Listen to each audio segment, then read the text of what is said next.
Hello America, I am Sub-Zero. A genuine chump is better than a hypocritical politician for president. I am a Jamaican who seriously started following American politics and American and global politics in order to accurately figure out why leaders in countries such as Jamaica are such slaves and cowards to the sordid dictates of the United States of America. In doing so, I have realized that the American political system for choosing a president is fully 180 degrees from the democracy that America spent decades trying to force down foreign countries' throat, such as Cuba, China, Syria, Russia, et al. The political system that the United States of America desperately wants countries across the globe to adopt is the system of democracy where the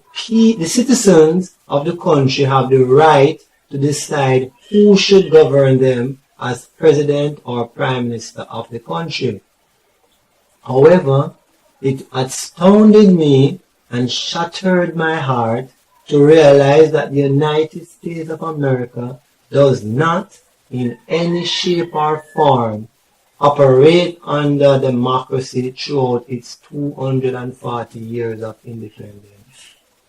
Instead, the political system that the United States of America operates under is a sordid, hypocritical, democratic, touted system where the citizens are made to believe that they are choosing who becomes president by going to the polls and vote. However, the real political system in America is a system where sordid, high-ranking politicians decide who becomes president by implementing the ultimate decision makers called delegates, superdelegates, unbound delegates, and electoral college votes. Under this system, the citizens are made to believe they are really choosing a party's nominee by voting for a presidential candidate in the first stage of the presidential election. And in this stage, the sordid politicians have the supreme power to decide which states should have open primaries, anyone from any party can vote, or closed primaries, only registered voters of that party can vote, depending on how those sordid politicians want to control the election in any given year. The second stage involves a cultic, private, clandestine state delegate convention, where the sordid politicians decide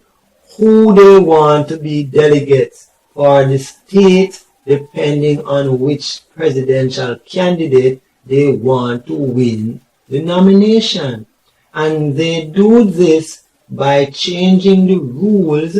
about a week or so before the convention. The third stage involves the Grand Delegates Convention, where all the state delegates will meet to decide who will be the party's nominee. And they do this by changing the rules about a week or so before the convention in order to provide room for circumventing the will of the citizens, if necessary, who voted for a presidential candidate in the first stage. The fourth stage involves the general election, where the presidential candidate who wins the states with the most electoral college votes will become the president of the United States. And that means that the presidential candidate does not have to win the most states, but only have to win the states with the most electoral college votes. to safely become president.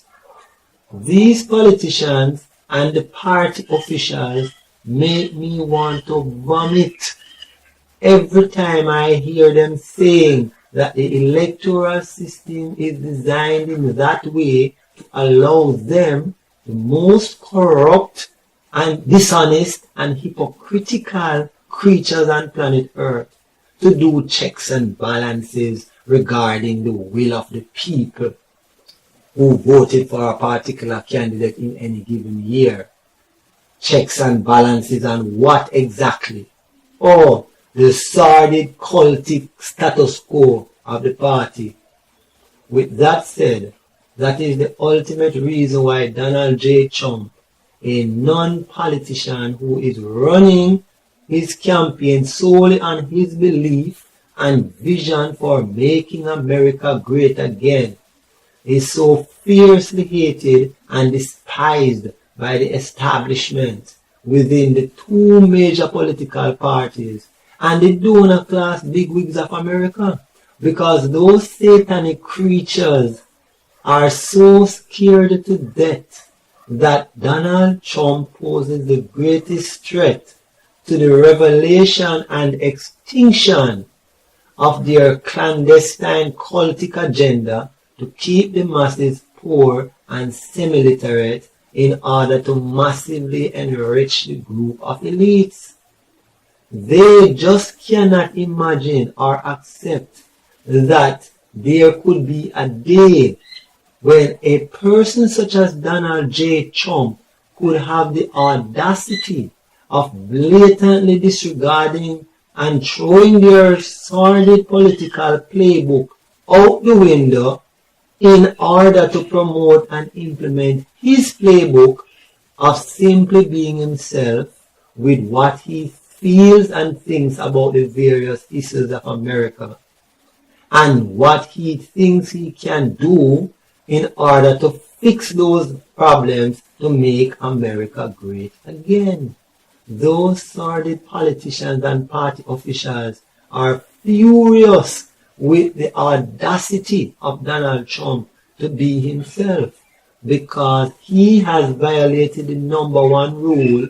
of the political status quo, which is to always tell the people whatever they want to hear, only if what they want to hear will continue to keep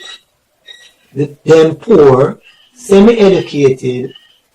and trapped in the matrix of mental slavery. Simply put, the political system of a country was never designed to open the minds of the masses to true education, economic prosperity, and the power of making politicians function in accordance with nature and morality. But instead, it was purely designed to open the floodgates to all forms of nastiness, such as homosexuality, corruption, hypocrisy, gun sales, inter alia, which would ultimately result in the group of elites gleefully reaping all the wealth and prosperity of the world. You see, these satanic forces spread their deeply tangled web of mental slavery among the masses via the news media, which are solely owned and operated by the powerful billionaires of the world. And this results in them being able to surreptitiously convince the masses that they are the epitome of knowledge regarding what is presidential or not presidential, right or wrong, racist or not racist, honest or dishonest, and good for the people or not good for the people.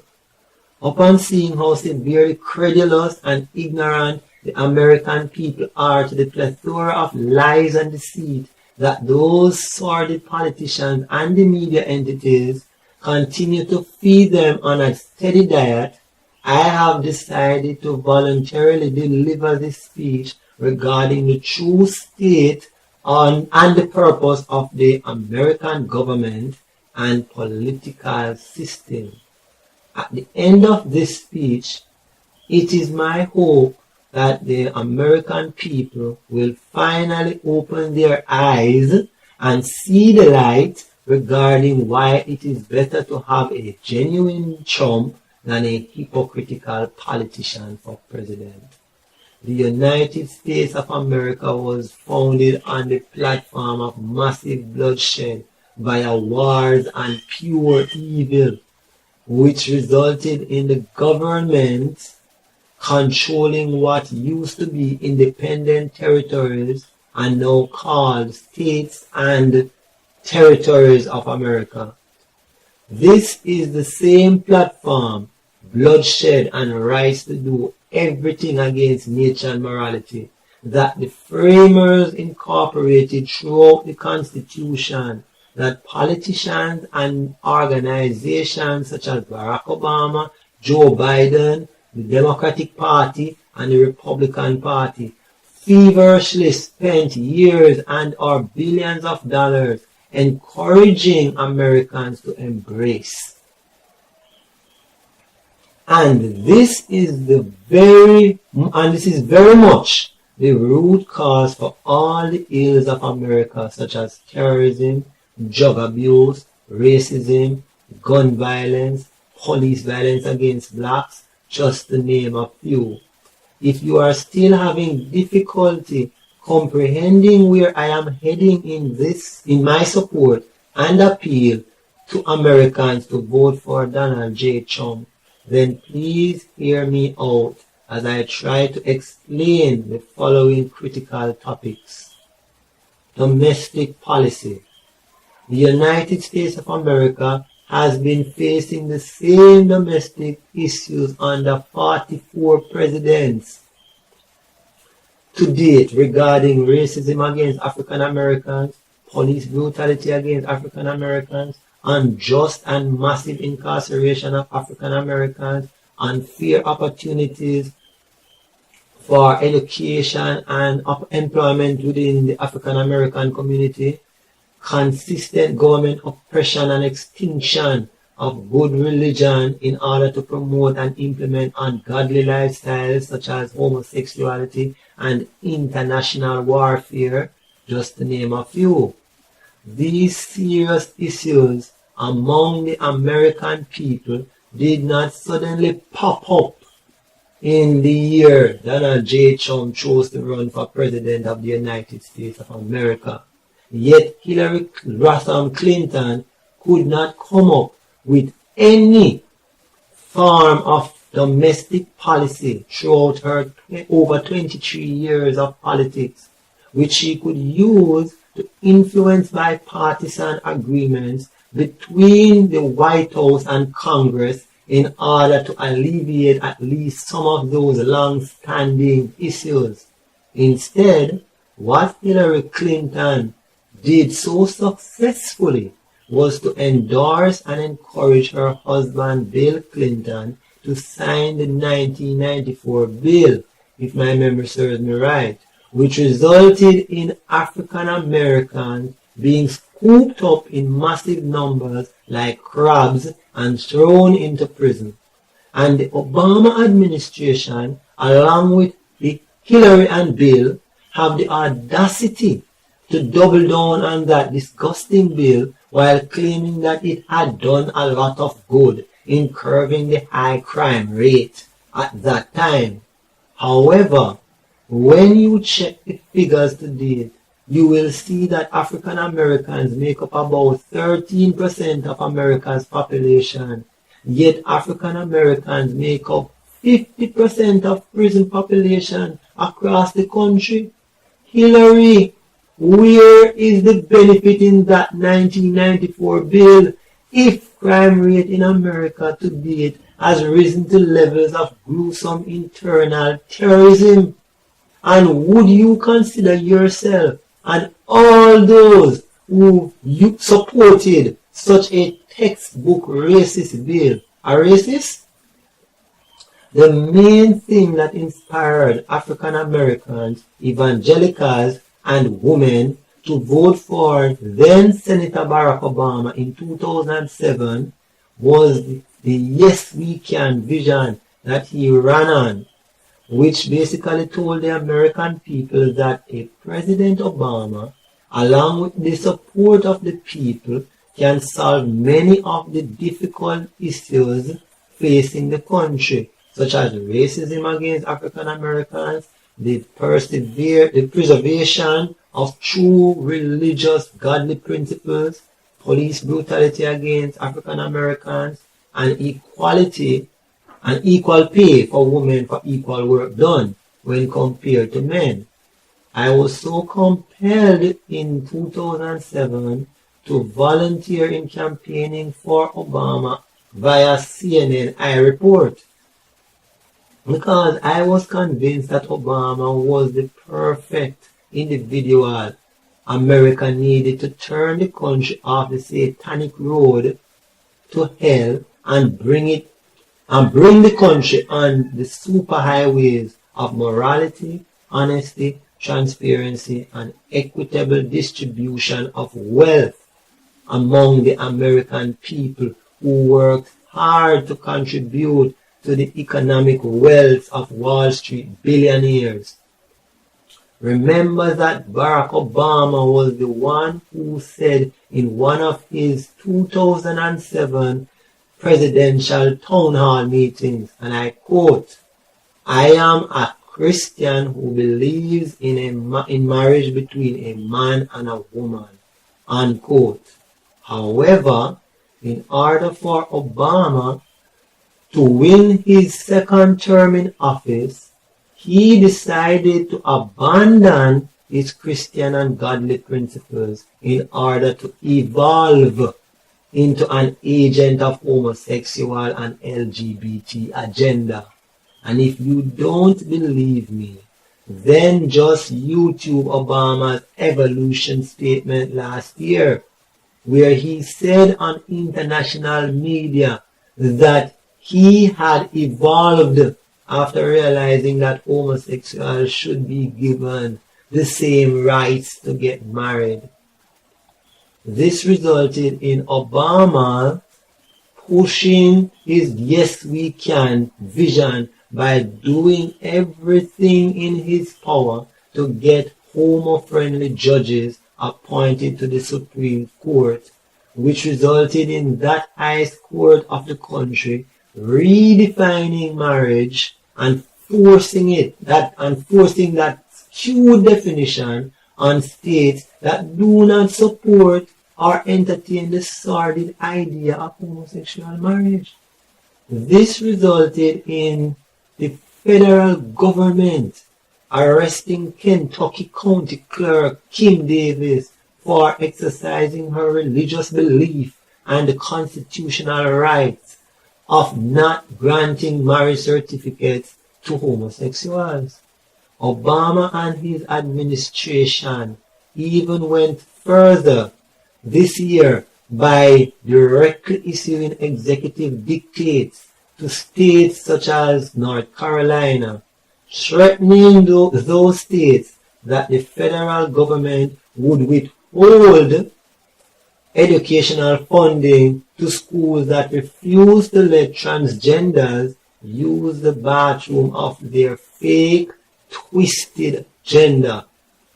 Note carefully that this is one of the Obama agenda that Hillary Clinton supports and will continue if she becomes president. Now, ask Hillary Clinton to tell you when did Obama and his administration intervened in the same way to force police officers in his own city of Chicago and elsewhere across the country to stop the constant unjust murders and abuse of African Americans. And as you can clearly see, Barack Obama is an African American who is the only president to have sold his Christianity for homosexuality. Why is that so? And why it had to be a black president who had to do that job of selling out religious godly principles in order to enact a new satanic principle of homosexuality across the country. If Obama and Hillary could not find the courage and policies to solve the decades-long issues among African Americans, Latinos, and women, then what logic can one find to trust that Hillary Clinton will solve those problems if she becomes president? Judicial policy. Vice President Joe Biden gave a passionate speech about the importance of separating the executive branch from the legislative branch from the judicial branch of government in order to give the judiciary system independent immunity from the influence or interference of biased partisan political agenda while delivering justice within the political system. I must commend Joe Biden, Barack Obama, and Elizabeth Warren on the anti-Trump speech that they delivered, because the three of them have excellent skills in delivering their lies and hypocrisy in such a way that will capture the attention of the vast majority of semi-educated Americans who will easily believe that Trump's personal comments about Judge Curio was racist. However, my job is to provide arguments that will expose those politicians' hypocrisy and lies whenever they go about telling Americans that speaking their mind about someone or a different race or gender will automatically make them a racist or hater of the opposite gender. Because that line of attack is simply an old political tactic to muzzle certain individuals like Trump from speaking the truth about a woman or an official if he does not want to be labeled a racist or a hater of the opposite gender. Americans, whether you believe it, want to believe it or not,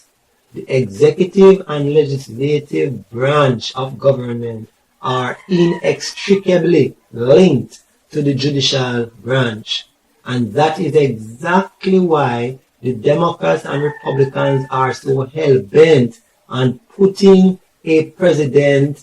in the White House who will nominate judges who will operate in accordance with policies and objectives of that Democratic or Republican president. If that was not the case, then Justice Merrick Garland would have been voted to become the next Supreme Court judge without any Republican having to worry about the strong possibility that of Barack Obama having a strong majority of Supreme Court judges who will eternally rule in favor of his homosexual and non-conservative agenda. Also, if that was not the case, then the then Senator Joe Biden would not have argued the total opposite of what he is arguing now as Vice President, claiming that it is not wise for Congress to hold votes on any president's nominee for the Supreme Court in the heat of the election season, because such a hearing will result in partisan pursuits as opposed to selecting the best person for the job. The Democrats, including Hillary Clinton, spent years trying to get the states to destroy the godly sanctity of marriage and redefine it so that it could include homosexuals. But they continuously failed due to the fact that they were not pursuing it from a federal and Supreme Court level. However, after Barack Obama decided to sell his godly principles for homosexuality, he decided that the best way to implement his homosexual agenda was to nominate judges who agreed with him behind closed doors to make rulings pursuant to his homosexual agenda. And he strengthened his agenda through the use of executive orders and strong bilateral support from his sordid foreign allies such as the United Kingdom. Obama, along with erstwhile Secretary Clinton, have successfully launched an all-out attack on morality, the godly sanctity of marriage, and the constitutional rights of heterosexual Americans to exercise their freedom of religion in not granting marriage certificates to homosexuals. Hence, for Barack Obama and Joe Biden to be suggesting that one should always respect the rulings of a judge and not criticize that judge for being biased, prejudiced, immoral, or dishonest, simply because that judge took an oath to be fair and impartial, is absolutely nothing but pure hogwash. If judges were so much devoted to the oath they took to be fair and impartial, then we would not have statistics showing that African Americans are far more likely to be convicted and given long prison sentences for the same crimes that white Americans commit without getting convicted or given similar long prison sentences. Laws in their purest form were not created by politicians to have a definite right or wrong, good or bad, legal or illegal, guilty or not guilty outcome regarding whichever case before the court. However, politicians made it their utmost duty of carefully scripting laws in the most ambiguous way that will allow for a plethora of interpretations and technicalities that the highly educated and wealthy can use as safe, secure backdoors for committing crimes with impunity. They, the politicians, bigwigs, and wealthy, enjoy unrestricted access to those backdoors by keeping themselves in a position of being able to pay for the advanced services of the greatest criminals on earth, called attorneys at law, who are well trained to interpret the laws according to how much the client is able to pay. Furthermore, that is why the average poor persons continue to be caught by the law, since those persons are too ignorant and poor to find and utilize those back doors. If I should ask you to name 10 politicians or bigwigs who have been sentenced to prison for crimes, I am absolutely sure you would have severe difficulties coming up with at least 5 names. Do you catch my drift? Ergo, Donald Trump was well within logical reasoning for expressing his discomfort and suspicion of Judge Curio ruling unfairly against him in the Trump University lawsuit, because Judge Curio comes from a Mexican heritage and could very well be one of those who took serious offense to Trump building a US-Mexican wall and decided to use his power in the court to make Trump's life miserable. Every sensible person should know that politicians express their discomfort and suspicion of the rulings of any particular judge at any given time by simply going to Congress or Parliament to amend or repeal whatever sections of the laws that they know can put an end to their suspicion or discomfort. And this is frightening and dangerous for the justice system because it sends a clear message to the judges that legislators are in fact the real administrators of justice. A genuine chump is better than a hypocritical politician for president. And Hillary Clinton and her Confederates in the Obama administration are as crooked and hypocritical as any politician can get. Oh, even though I have no problem with Hillary Clinton advocating that women must have the right to choose if they want to abort a pregnancy in order to fix whatever sexual mistakes they made in life, I hear Hillary saying absolutely nothing about men having the right not to support a child if a woman exercises her right of going against a man's request of her to abort a pregnancy. Hillary, where is the justice and equality in that for men? Why should women have the right to remedy their careless sexual activities by simply deciding to abort a pregnancy, while men must not have the right to remedy their careless sexual activities by not supporting a child that a woman unilaterally decides to carry throughout the pregnancy? Hillary, why should women be believed when they claim that a man sexually assaulted them, but the woman who claimed that Bill Clinton sexually assaulted them should not be believed? How can Hillary be trusted to defend women against unjust treatments when she could not even defend herself from the slew of unjust treatments by her husband, Bill Clinton? Economic policy.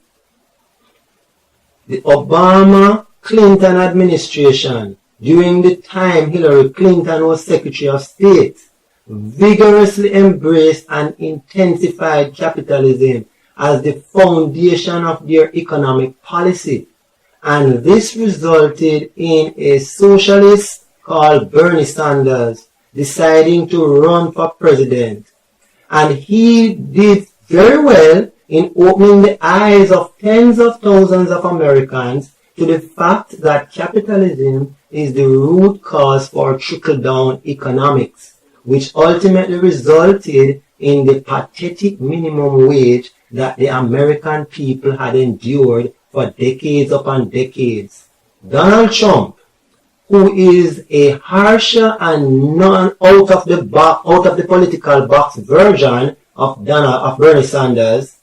amplified the serious danger and unfairness of capitalism by highlighting throughout his campaign the enormous wealth that capitalism allowed him to create due to the laws that deliberately created and nourished trickle-down economics, which led to the creation of the pathetic minimum wage in every country that operates on that platform of capitalism. Now, I hope all Americans listen to President Obama's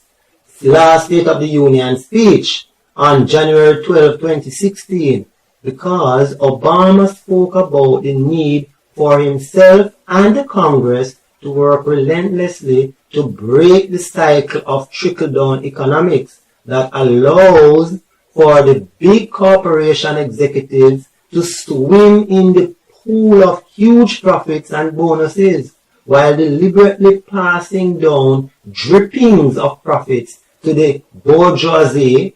and lower class of hard-working citizens who do the real hands-on work to make those big corporations produce all those huge profits, in areas such as Wall Street.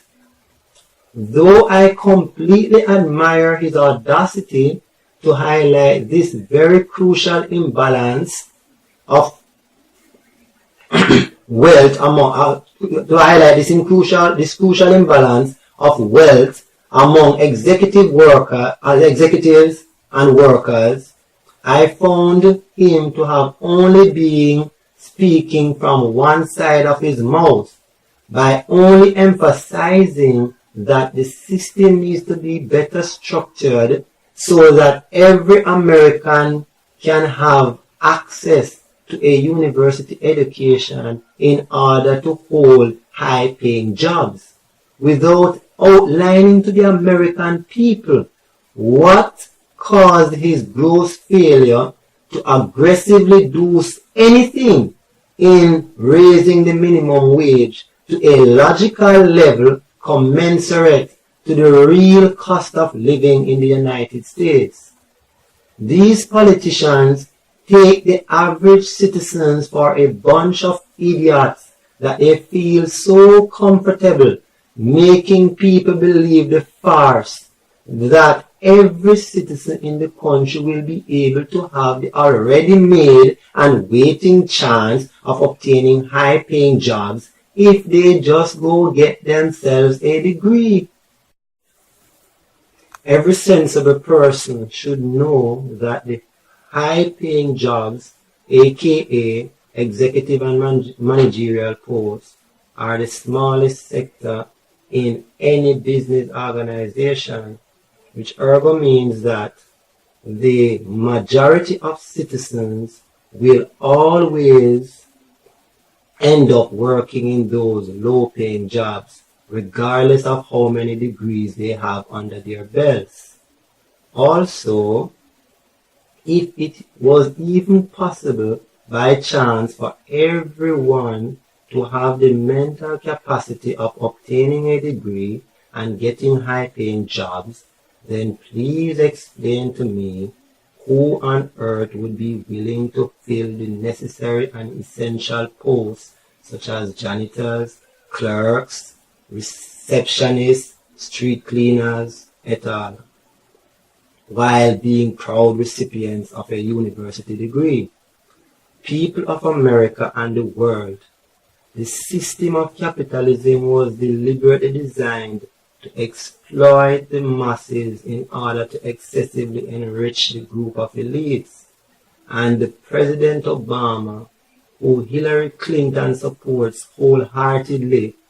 is a devoted servant of preserving such a sordid system by telling you hogwash that he knows very well is extremely impossible to accomplish. Managing the economy of a country is not much different from managing the economy of a large conglomerate, where revenues and expenditures must be carefully managed and monitored in order to ensure that revenues are always significantly greater than expenditures in every government agency. However, the kind of lunatic economics that successive governments, including the Obama-Clinton administration, pursued with delight was the fiscal management of accumulating debt on top of debt on top of debt in order to feed government's appetite for reckless and unproductive spending on areas such as U.S. military securing the borders of foreign countries simply because the U.S. government wants to be very near its enemies in order to provoke those countries and spy on them.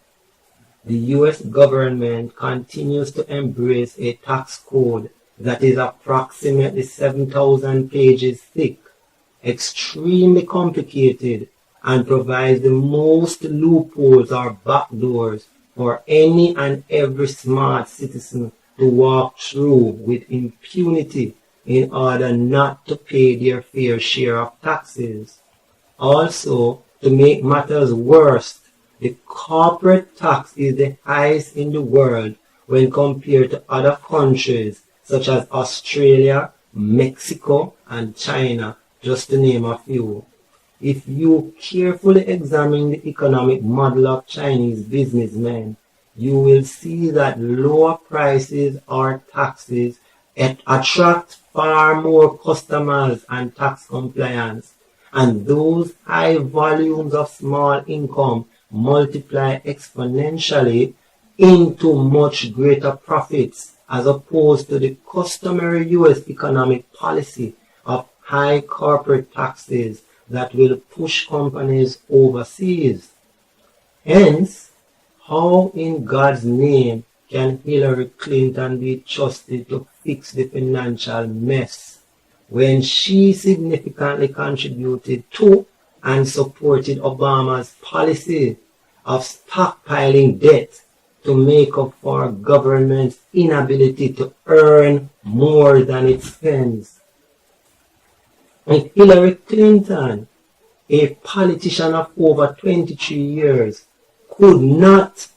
find the rationale and vim to fix the economic mess, then I am sure as night follows day that she will not be able to do it as president. And that is simply because Hillary Clinton has no ideas or plans of her own, but will just say anything that she thinks people want to hear her say, so that she can be the first woman to become president of the United States. A genuine chump is better than a hypocritical politician. Healthcare. It amazes me to hear how politicians and medical experts in America spend years upon years debating and arguing over which healthcare plan is better for the American people. And the only constant that continues to remain the same is the fact that the more Americans sign up on a healthcare plan, is the more the doctors and pharmaceutical companies get richer and richer.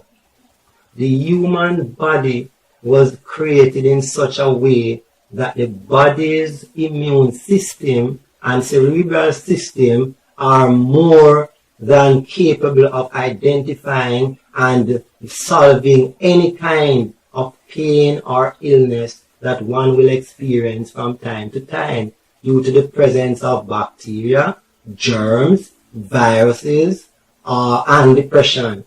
However, the need for someone to enter the mode of constantly visiting doctors and feeding on medications results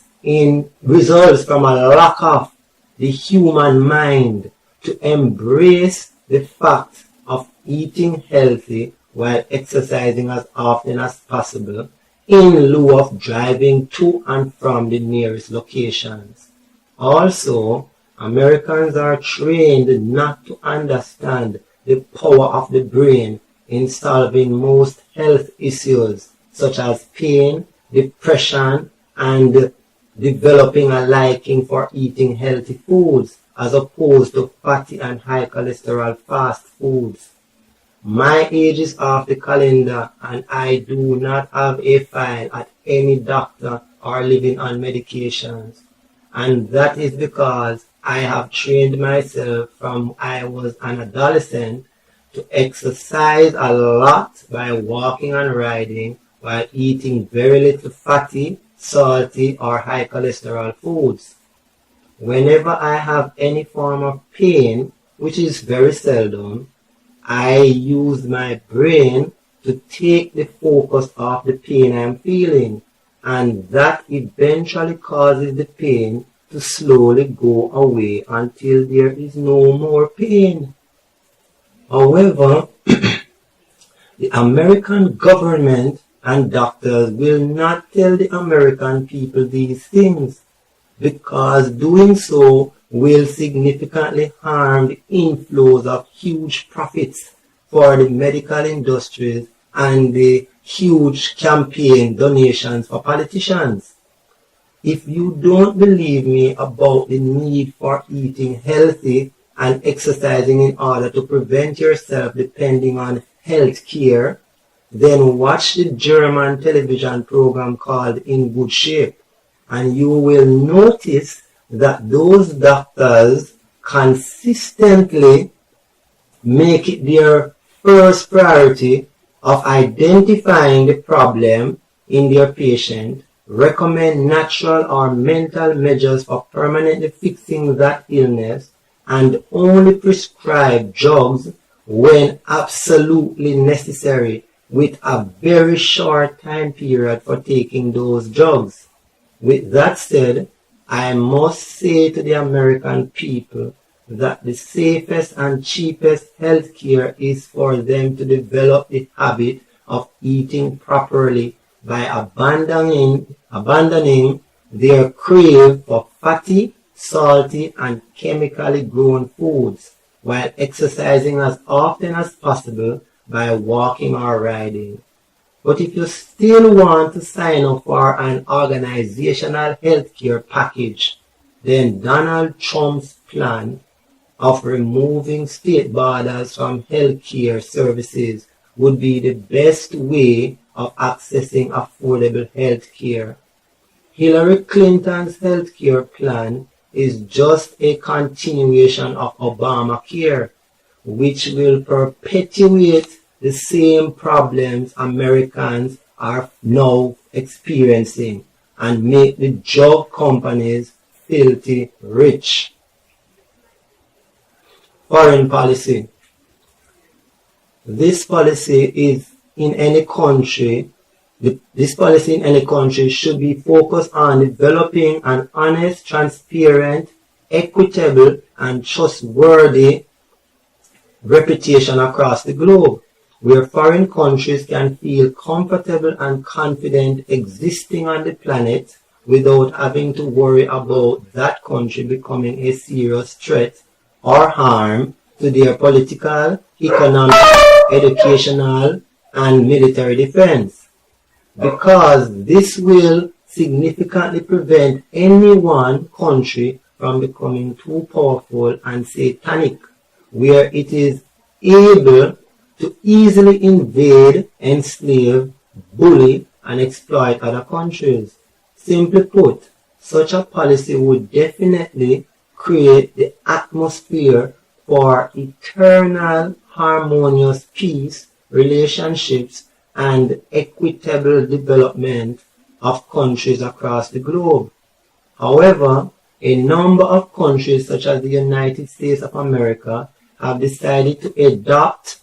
and practice a kind of foreign policy called diplomacy and world dominance, where the primary aim of the government is to do everything in its power or deception in order to be the ultimate superpower of the world. Diplomacy is the unsigned mutual agreement between persons that they will communicate and do business under the highest levels of hypocrisy, deceit, and lies in order to keep the masses in the complete dark regarding their plots and schemes to mentally enslave the masses and reap all the wealth and power of the world.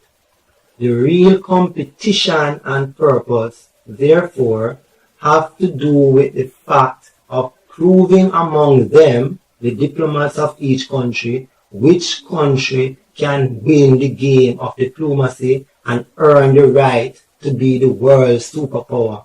Such a heartless and demonic foreign policy of the United States of America has resulted in the United States being classified as the world's superpower and international police. And this simultaneously triggered and caused all the hate and terrorist activities aimed at revenging the United States and its allies by extension. That is why I had no choice but to accurately and honestly classify the United States of America as the world's greatest terrorist organization on the planet, because the US government has use this superpower status to wreak havoc across the Middle East by using wars to kill millions of people and overthrow governments in countries where the leaders are not willing to bow to the dictates of the US president. Hillary Clinton's foreign policy is simply an eternal extension of the sordid foreign policy of Barack Obama. Hillary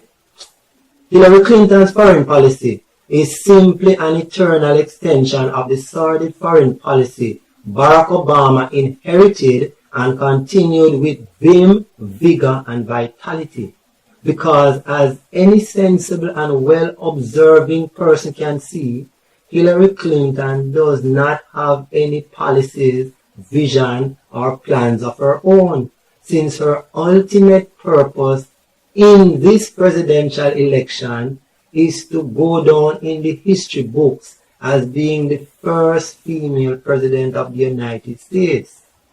Donald Trump, on the other hand, has gotten himself into a lot of controversial backlashes by expressing his own honest vision, plans, and policies for making America great again. And that should be the number one pull factor for Americans who want a real genuine change from the sordid political status quo, to give a non-politician and businessman a chance by voting for him in November. Donald Trump's foreign policy is simply centered around putting Americans first in everything that a Trump government would pursue by dismantling the highly unfair trade deals Obama and his predecessors established or allowed with foreign countries such as China, Mexico, et al. And most importantly, redirect the limited resources and the monies to creating jobs and modernization for the American people by building and repairing roads, bridges, and high-speed train systems that would finally bring America into the first world era that already exists in other countries across the globe, such as China, India, and other countries within Europe. Even though Donald Trump speaks so much about building the army so that the world can fear America, I am only pleased with the part of his vision that America must stop wasting billions of dollars and time looking after and interfering in foreign countries, because those funds and time should be better spent on the American people and America's grossly dilapidated infrastructure and educational system. I will leave Donald Trump to learn the hard way, but like other presidents, that building a military so that others can fear that country does not in any way make that country safer, but instead it will only create new levels of hatred and significantly escalates the level of terrorism towards that country. The recent decision of the United Kingdom referendum for Britain to leave the European Union, aka Brexit, further proves my point that too much integration and reliance on external forces, such as foreign countries, will ultimately result in borders insecurity and massive unfair benefits and treatment for average citizens of the country. And this decision of the United Kingdom people to leave the European Union is so much similar to the frustration that the American people are having with the establishment in American politics. The new one world order agenda has been seriously damaged. Hence, Hillary Clinton, who is a highly acclaimed member of the establishment, will not abandon her loyalty to the status quo in order to attend to the needs of the average American people. A genuine chump is better than a hypocritical politician. National security. In highlighting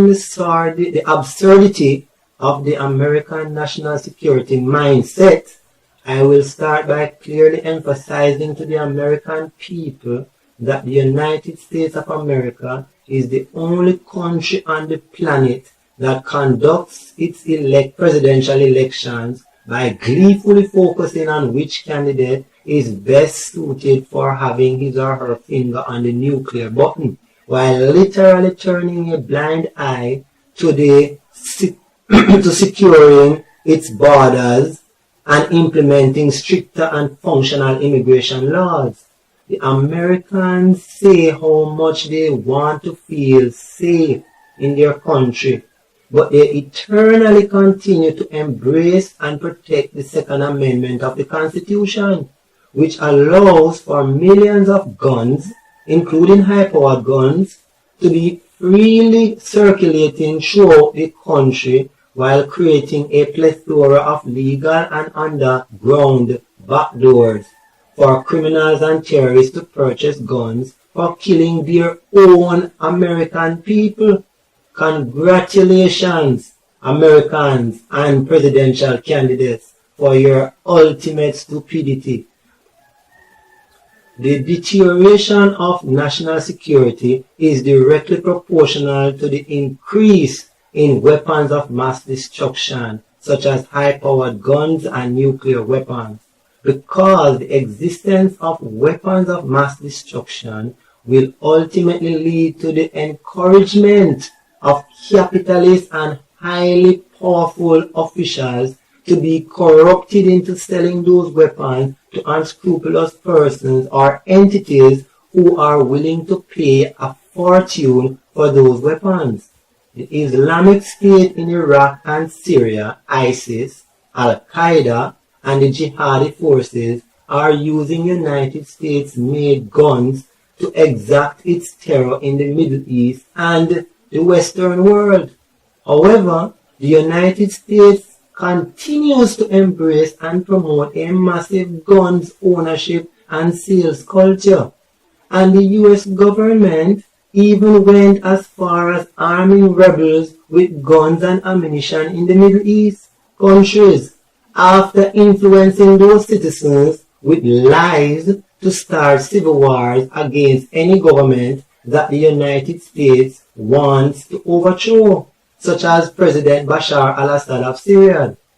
With that said, the birth and powerful existence of ISIS, Al-Qaeda, and the jihadi forces were brought about by the unwarranted and deeply plotted invasions and killing of citizens in Afghanistan and Iraq by the United States military in alliance with foreign military forces in the West,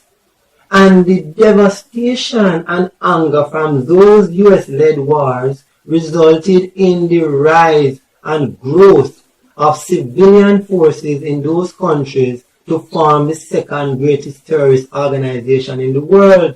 with the United States of America being the greatest terrorist organization in the world. That is exactly the primary reason why other countries such as North Korea, Iran, China, Russia, et al. Are focused on creating and expanding its nuclear weaponry, because those countries strongly believe that if they do not stock up on nuclear weapons like the United States, then the United States of America would have invaded their country and overthrow the government a long time, since America's objective have always been to bully others into abiding by its dictates.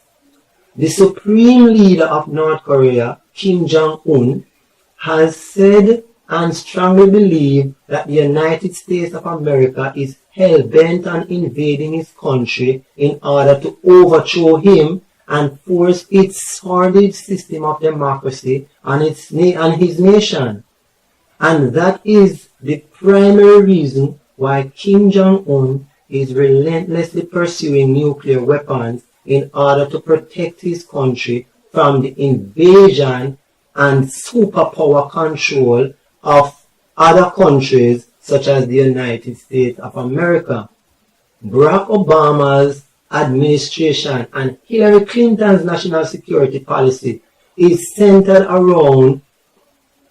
making sure that no foreign country has nuclear weapons, while the United States continues to secretly stockpile nuclear weapons, because they know that the country or person with the most powerful weapons has the ultimate power of dictating and controlling the weaker countries or persons. Obama, in his last State of the Union speech, talked about wanting the United States of America to be the world leaders in maintaining world peace and economic prosperity while not having to be the world's police.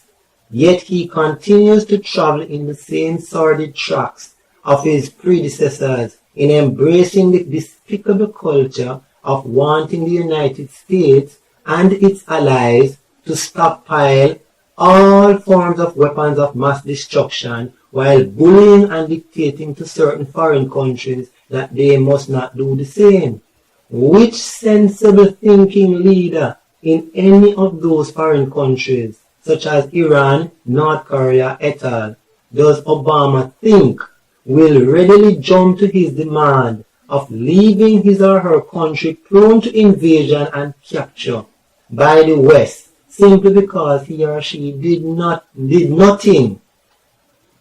in equally acquiring weapons of mass destruction to defend and protect his or her country from the vultures called the West? Obama, you cannot have any form of world peace and economic prosperity if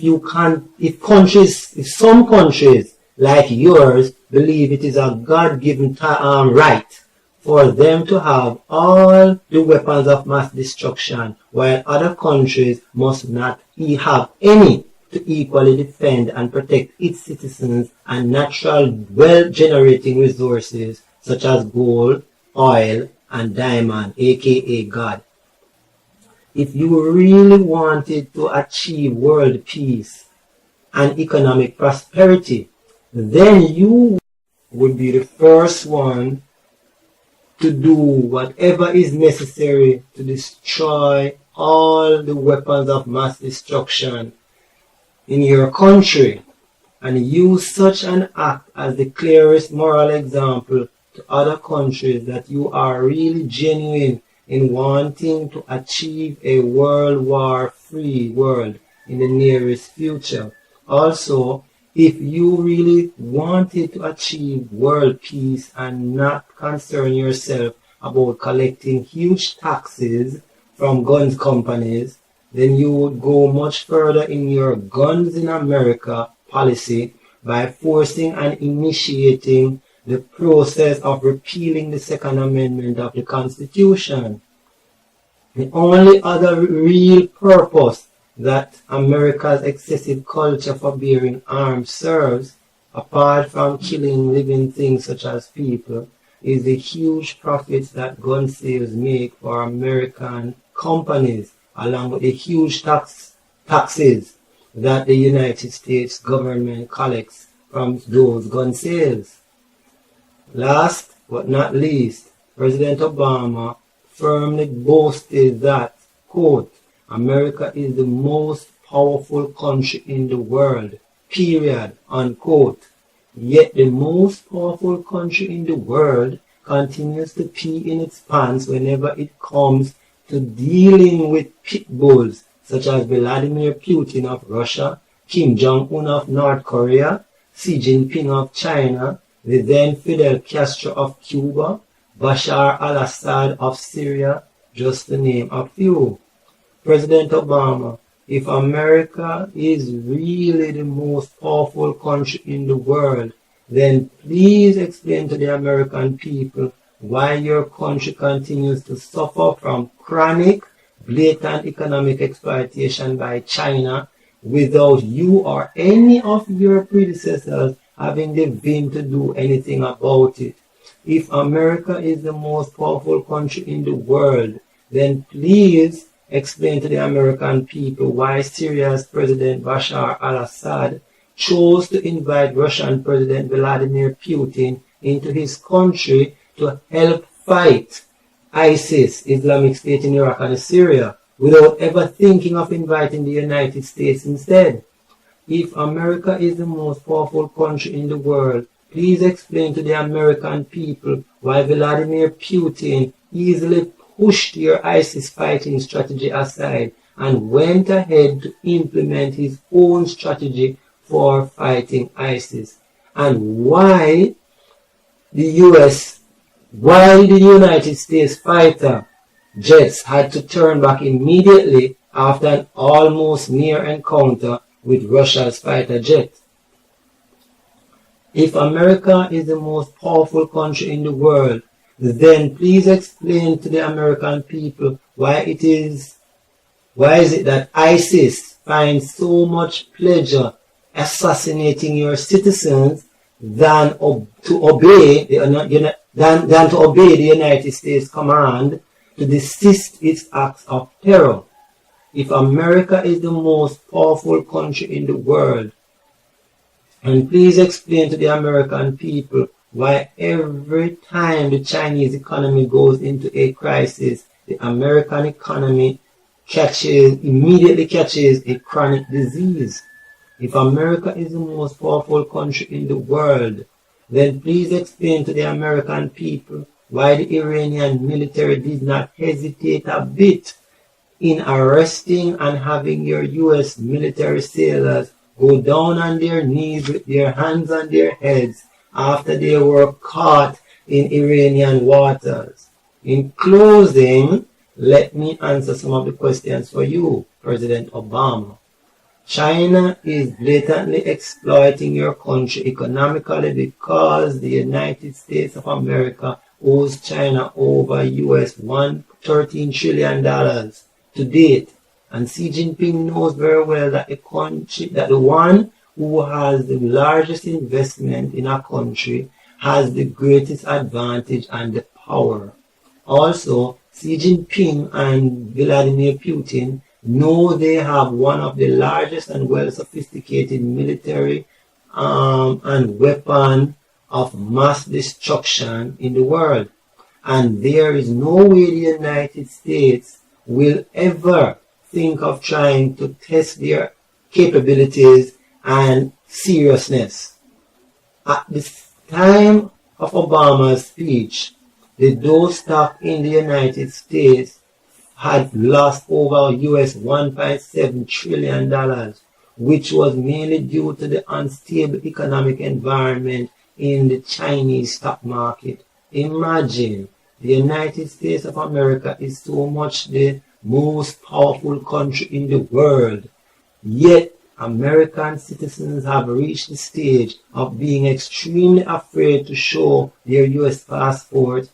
or declare that they are US citizens when traveling to certain countries, out of fear that America's enemies might be standing nearby to execute them later.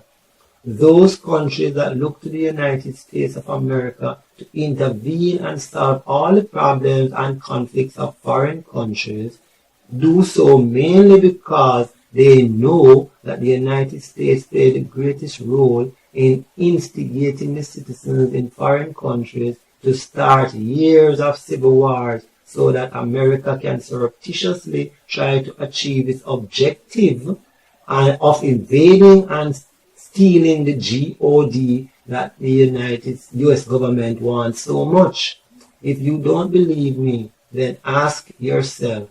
why is it that the United States never normally demoralize and spread propaganda on countries that do not have huge deposits of gold, oil, and or diamond? Ladies and gentlemen, the American State of the Union is in shambles and has no end in sight of redeeming itself. Period. Oh, my commendation goes out to South Carolina Nikki Haley, South Carolina Governor Nikki Haley, for having the moral courage to boldly admit in her State of the Union response speech that the Republicans played a great role in the continued unrealistic and failed policies and objectives of the United States government. Donald Trump's national security policy is essentially focused on aggressively reclaiming control of the U.S. borders by building his U.S.-Mexico wall, deporting as many illegal immigrants as possible, putting a temporary ban on Muslims entering the country, identifying and reforming the pathetic immigration laws and screening so that the terrorists and illegal immigrants cannot enter the U.S. at will, and building the military to make it so strong that other countries would not want to mess with America. The establishment and Hillary Clinton continue to paint Donald Trump as racist, xenophobic, bigoted, and impractical with his national security views of making America great and safe again. But what they are not telling the American people is the fact that certain class of people like Muslims are secretly flagged and monitored. The moment U.S. immigration identifies those persons are Muslims. And that the only reason why the U.S. government wants immigrants to flood the country is because it serves the government's greatest interest to exploit immigrants via cheap labor and use them to gather intelligence about the Middle East and Islamic faith. As it stands today, there is already a wall on the southwestern area of the Texas-Mexico border, a few miles of fencing, followed by a few miles of open Texas-Mexico border. Ergo, why would it be so impractical and impossible for Donald Trump to build his wall along the U.S.-Mexico border? And why would it be so impossible for him to get Mexico to pay for the wall when Mexico is benefiting from a U.S. $55 billion trade imbalance between Mexico and the United States? Also, if speaking one's opinion about someone or a group of people makes him or her a racist, xenophobe, and bigot, then why are the anti-Trump supporters being given the free will to say all sorts of derogatory things about Donald Trump? Damn hypocrites. Americans and the world by extension, let me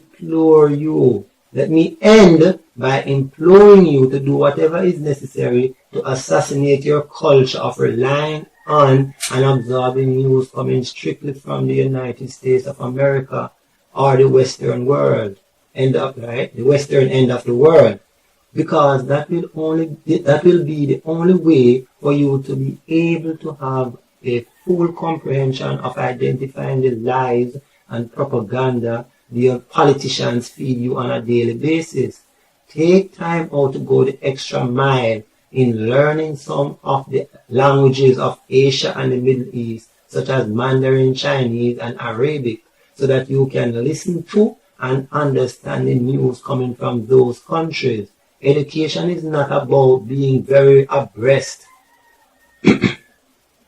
with the news coming from the United States of America and the Western end of the world, but it is solely about being fully abreast with the news coming from the Western, Middle East, and Asia. With this wealth of knowledge, you will be able to understand language in ways that can allow you to identify all the lies and propaganda the United States presidents have been feeding the American people in ways that appear to be truthful, open, honest, and sincere. A genuine Donald J. Trump is better than a hypocritical politician like Hillary Rodham Clinton for President of the United States of America. Tangje Obama, Sauni Mada B.